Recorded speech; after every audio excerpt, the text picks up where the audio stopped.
Hello guys, let's talk about Mohammad Gauri.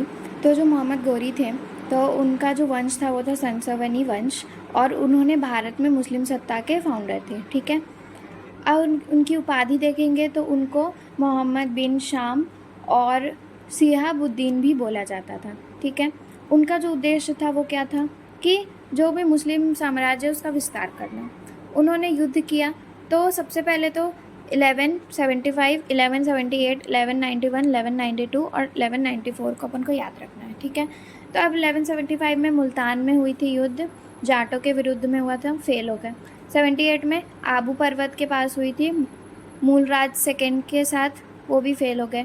फिर 1191 में Tarain first में उन्होंने पृथ्वीराज थर्ड के साथ किया, वो भी फेल हो गए।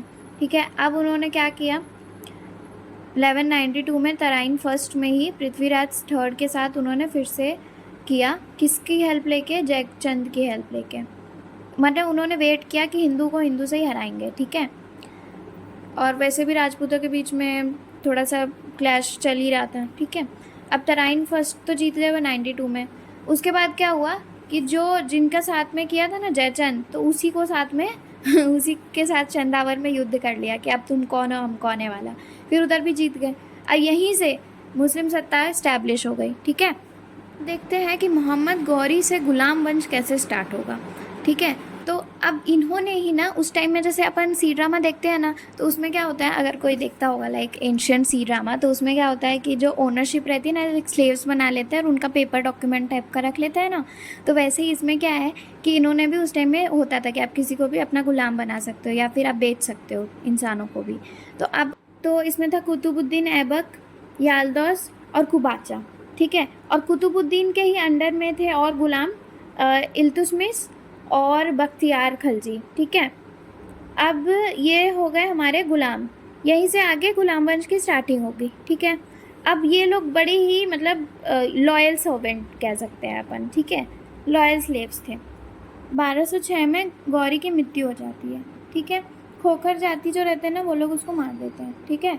अब गजनी है, सिंध है, दिल्ली है, तो इन सब का दे देते हैं। लाइक गजनी को दे देते हैं यालदौस को, सिंध को दे देते कुबाचा को, दिल्ली दे देते हैं कुतुबुद्दीन को, लाइक एज अ प्रभारी बना देते हैं।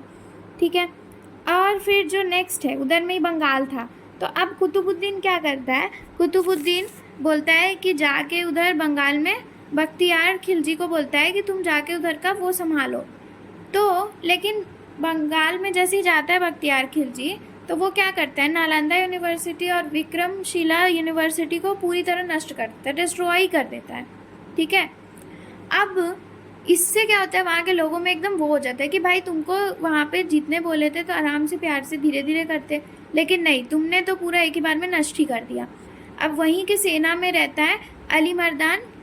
तो अली मर्दान जो रहता है ना, वो मार देता है बख्तियार खिलजी को और वहाँ का शासक बन जाता है। लेकिन वो कुतुबुद्दीन के अधीन होके बनता है, लाइक स्वतंत्र शासक नहीं बनता है। ठीक है।